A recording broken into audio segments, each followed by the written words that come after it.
नमस्कार, आप सभी का स्वागत है भरतपुर लाइव में। मैं नीरज शर्मा। आज हमारे साथ हैं वार्ड नंबर 5 के पार्षद श्री सुरजीत जी। ये लगातार दूसरी बार यहाँ से पार्षद हैं। तो आज हम इनसे चर्चा करेंगे कि इन्होंने पिछले 5 वर्षों में अपने पुराने कार्यकाल में और इस नए कार्यकाल में क्या वार्ड के लिए विकास कार्य किए और क्या इनके आगे की योजनाएँ हैं जो वार्ड के विकास कार्यों के लिए चालू हैं। तो आपका स्वागत है सुरजीत जी भरतपुर लाइव में। धन्यवाद अनिल जी। नीरज क्या नाम? नीरज। तो आप यहाँ से लगातार वार्ड नंबर 5 से आप लगातार दूसरी बार पार्षद हैं जी। तो आपका निश्चित रूप से आपका पुराना कार्यकाल अच्छा रहा होगा, इसीलिए जनता ने आपको दोबारा चुनकर यहाँ पर दोबारा से पार्षद मनोनीत किया है। तो आपके पिछले कार्यकाल की कौन कौन सी उपलब्धियाँ थी जिनको आप एक बढ़िया उपलब्धि समझते हैं, जिनके कारण आपको दूसरी बार यहाँ से पार्षद चुना गया? भरतपुर लाइव चैनल के माध्यम से आप भरतपुर की समस्या संकलन करने निकले हैं। इस सराहनीय कार्य के लिए आपको धन्यवाद। और मैं थोड़ा सा पीछे से बताना चाहूँगा, क्योंकि एक वार्ड नंबर 1 था संयुक्त रूप से पहले, मैं उसमें भी चुनाव लड़ा था लेकिन सफलता नहीं मिली थी। इसके बाद वार्ड नंबर 1 का विभाजन होकर 1, 2, 3 हो गई थी उसमें। इसके बाद में मुझे वार्ड नंबर 3 से चुनाव लड़ने का मौका मिला था। तो चूँकि जब वार्ड नंबर 1 था तो एक क्षेत्र विशेष से कोई पार्षद हुआ करते थे, वो क्षेत्र विशेष को ही काम में तवज्जो देते थे। जैसे ही वार्ड नंबर 3 से मुझे जब मौका मिला तो मैंने उसकी आंतरिक संरचना जाके देखी तो पूरे वार्ड में सीसी के नाम पर 110 फीट का एक टुकड़ा बना हुआ मिला था मुझे।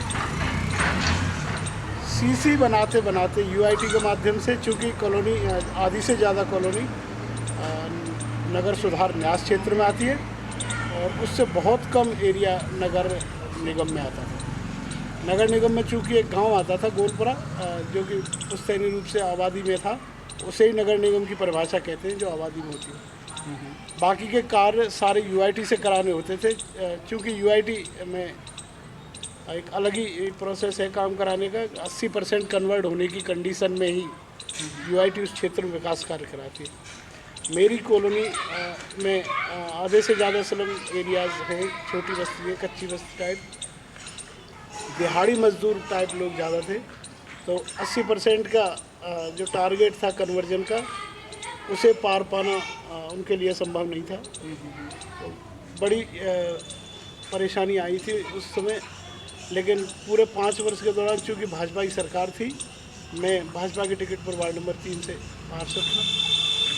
पूर्व विधायक विजय बंसल जी, मेयर साहब शिव सिंह जी भोट के अतुलनीय आशीर्वाद से, पराकाष्ठा से ज़्यादा चल के उन्होंने मुझे पैसे दिए। पूरे वार्ड की जितना भी लेआउट में था एरिया, पूरे वार्ड की सड़कें होते होते 4.5 साल हो गई। ड्रेनेज अधूरा छूटा था, जिसका वादा अगले चुनाव में ड्रेनेज का किया था।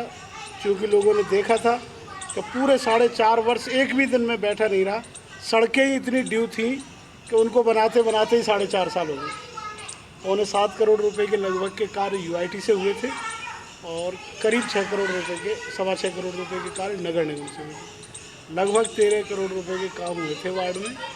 और मैं समझता हूँ उस सत्र में, उस पंचवर्षीय योजना में 1-2 पार्षदों को छोड़कर हम लोगों के समकक्ष मेरा दूसरे तीसरे नंबर पे मेरा वार्ड में काम आया था, मेयर साहब के बाद में। मेयर साहब के वार्ड के बाद में तो ड्रेनेज का असल में क्या था, मेरे जो क्षेत्र में एक कॉलोनी है अशोक विहार, मेरे वार्ड का हृदय स्थल है। और वो चूँकि ऐसी जगह में बसाई गई थी जहाँ पहले एक ईंट भट्टा संचालित था। क्योंकि ईंट भट्टा के लिए मिट्टी उठाई गई थी उस क्षेत्र से पूरे से, तो वो एक ऑलरेडी एक पॉन्ड था, नीचे स्तर पर था, एक पॉन्ड था ऑलरेडी पहले से ही। वो कॉलोनी एक नीचे थी जिसका आउटलेट कहीं भी संभव नहीं था पानी निकालने। जिधर सड़क की ओर उसका आउटलेट ले जाए उधर ही 4 फीट ऊंचाई फेस करनी पड़ती थी। तो वो ड्रेनेज भी इसलिए रह गया था।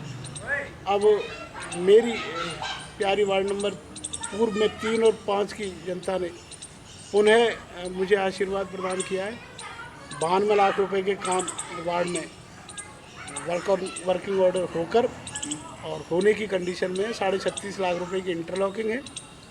इंटरलॉकिंग टाइल्स होती हैं। जो नाली और सड़क के बीच में कच्ची जगह बचती है 3-4 फीट, वो उसको कवर करेगी इंटरलॉकिंग। और नालियाँ एवं नाली के लिए 58,39,000 के कुछ के काम, तो करीब 92 लाख रुपए के काम प्रथम वर्ष में वर्क ऑर्डर होने की कंडीशन में है, शुरू होने की कंडीशन। 1-2 दिन की बारिश के बाद स्टार्ट होने वाली। तो ये जो अभी कोरोना महामारी के चलते जो लॉकडाउन हुआ, इस के चलते हुए आपके विकास कार्यों पर खासा कोई फ़र्क पड़ा? नहीं, ऐसा कुछ नहीं था। नगर निगम के पास पर्याप्त पैसा है और कहीं कोई नगर निगम के कोष में पैसे की कोई कमी नहीं थी, क्योंकि हमारा 15% हिस्सा यूआईटी से हमें मिलता है। नगर निगम का यूआईटी कोई भी कॉलोनी शहर में डेवलप करती है तो नगर निगम का उसमें उस राशि में जो उनको मिलती है, उससे आय जो होती है उसमें 15% राशि नगर निगम को देनी होती है यूआईटी को। तो वो पैसा हमारा इकट्ठा होता रहता है यूआईटी में। और जैसे ही साल 1.5 साल हो जाती है तो 10-15 करोड़ रुपए वहाँ इकट्ठे हो जाते, तो वो आ जाते हैं। और राज्य सरकार से जो निगम को देय राशि होती है तो उससे पैसे की कहीं कमी नहीं है। मेयर साहब ने, कमिश्नर महोदया ने खूब पैसे अभी भी पहले वर्ष में ही 1-1 करोड़ रुपए के लगभग के काम कराने सब लोग, जो सारे अब होने को हैं। जो अभी आपकी टॉप प्रायोरिटी पे हैं कि ये जो समस्या हैं ये टॉप प्रायोरिटी पे हैं और ये सबसे पहले ख़त्म की जानी है, जिनके चलते जनता की भी शिकायतें आपके पास लगातार आती रहती हैं?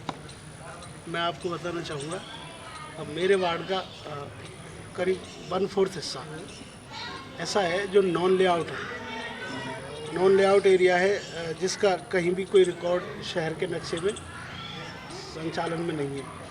उस कंडीशन में ना तो नगर निगम ही उस क्षेत्र में काम करा पाती है, ना यूआईटी ना पीडब्ल्यूडी कोई भी उस क्षेत्र में नॉन लेआउट एरिया में काम कराने में असमर्थ है रूल्स रेगुलेशन के आधार पर। माननीय शांतिलाल धारीवाल जी शहरी विकास मंत्री थे, उनसे पहले नगर निगम यूआईटी सामूहिक रूप से काम कराते थे, लेकिन पिछले सरकार में जब शांतिलाल जी धारीवाल शहरी विकास मंत्री बने तो उन्होंने एक काला कानून, मैं तो उसे काला कानून ही कहूँगा, भरतपुर पे या नगर निगमों पे थोप दिया कि नगर निगम एरिया में नगर निगम काम कराए और यूआईटी एरिया में यूआईटी काम कराए। तो अब वो जो एरिया है नॉन लेआउट एरिया, उसे एग्रीकल्चर कहते हैं अपन, हमारे यहाँ नगर निगम की भाषा में उसे एग्रीकल्चर कहते हैं। उसमें दोनों कार्यकारी संस्थाएं कार्य कराने में सक्षम नहीं है, ना तो नगर निगम करा पाती है ना यूआईटी करा पाती है। नॉन लेआउट एरिया को हम लेआउट में कराने के लिए मैं पिछले 5 वर्षों से भी और अब स्टार्टिंग से पहले भी प्रयासरत रहा था और आज भी बरकरार है। लेकिन अपन DTP district town planner office में जहाँ भी उसके लेआउट के लिए जब जाते हैं ना, तो मैं समझता हूँ 1.5-2 साल तक तो डीटीपी अपनी पोस्ट पे नहीं है भरतपुर। लगातार ये कोई सरकारी अधिकारी? हाँ, जो डिस्ट्रिक्ट टाउन प्लानर है, जो इन चीज़ों का निष्पादन करते हैं कि जो ज़मीनें 90B करनी है, 90A करनी है उनकी, उसके बाद उसे लेआउट में दर्शाएं, उसके लिए जो पीठासीन अधिकारी है वहाँ पे मेन अधिकारी वो नहीं है पोस्ट पे। दूसरा कोई है भी, कोई व्यवस्थाएं देखते भी हैं तो कह देते हैं शहर का जोनल प्लान बन रहा है साहब, इसके बाद ही कोई लेआउट प्लान वगैरह पर चर्चा होगी। तो मेरा जो 1/4 एरिया जो नॉन लेआउट प्लान में है वो आज की तारीख में सबसे प्रभावित है और प्रायोरिटी में भी वही है, क्योंकि वहाँ पे इतना बकाया है काम कि वो पहले लेआउट में दर्ज हो, फिर यूआईटी की कसौटी पे खरा उतरे वो 80% कन्वर्ट की कंडीशन में, जो मुझे लगता नहीं है कि मेरे वार्डवासी इस कंडीशन में हैं कि वो 80% कन्वर्ट करा पाएँ। उसके लिए मुझे मशक्क़त करनी है, कर रहा हूँ, वो लेआउट में आ जाए, इसके बाद शायद कोई बड़ा काम मेरे वार्ड में नहीं हो सकता। आपका जो पुराना कार्यकाल था उस समय भाजपा की सरकार थी, जैसा कि आपने शुरुआत में बताया कि उस समय भाजपा की सरकार होने के नाते आपको यहाँ पर अपने विकास कार्यों में काफ़ी मदद मिली। तो चूँकि अभी राजस्थान में कांग्रेस की सरकार है और आपके इस दूसरे कार्यकाल में, तो क्या आपको कुछ मुश्किलों का सामना करना पड़ता है ये विकास कार्यों को करने के दौरान? बिल्कुल हो रहा है। यूआईटी में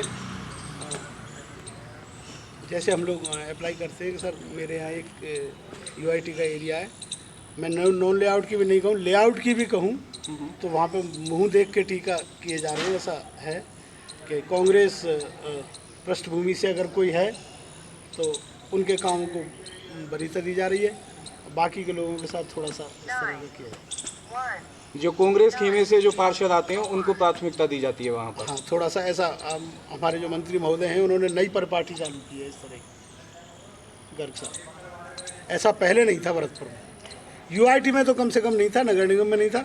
एक नई परिपाटी इस कांग्रेस गवर्नमेंट में हुई है कि शकल देखकर काम किए जाते हैं, अन्यथा तो काम की देखकर किए जाते थे, काम कहाँ होने आवश्यक है।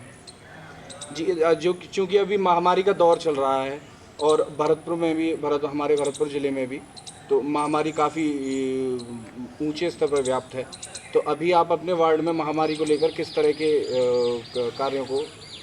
देखिए, नगर निगम प्रशासन ने प्रत्येक वार्ड स्तर पर सैनिटाइज मशीन आदि चीज़ें और स्थायी कर्मचारियों के लिए मास्क और हैंड ग्लव्स आदि उपलब्ध कराए हैं और वार्ड को 3-3 बार सैनिटाइज करा दिया गया है, डोर टू डोर।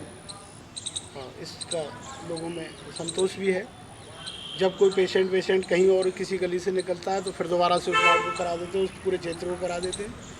नगर निगम ने सैनिटाइजर और एक प्रति वार्ड मशीन दे रखी है, सैनिटाइज मशीन। उससे भी संभव नहीं होता है तो एक मोटर यान है, उसमें एक बड़ी सैनिटाइजर मशीन लगा रखी है, आप उससे भी करा सकते हैं और कराया भी है।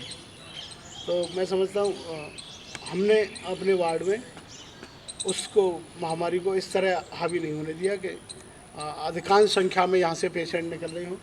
छुटपुट एक दो जरूर आए हैं, ऐसा जी। तो ये थे हमारे साथ वार्ड नंबर 5 के पार्षद श्री सुरजीत जी, जिनसे हमने चर्चा की वार्ड के विकास कार्य और कोरोना महामारी के विषय में। अगर आप ये वीडियो देख रहे हैं फेसबुक पर, यूट्यूब पर, तो हमें सब्सक्राइब करें, फॉलो करें। अगर आप देख रहे हैं ये भरतपुर लाइव ऐप पर, तो हमसे लगातार इसी तरह जुड़े रहें। हम आपके लिए इसी तरह के रोचक और इंटरेस्टिंग वीडियो लेकर आते रहते हैं। धन्यवाद।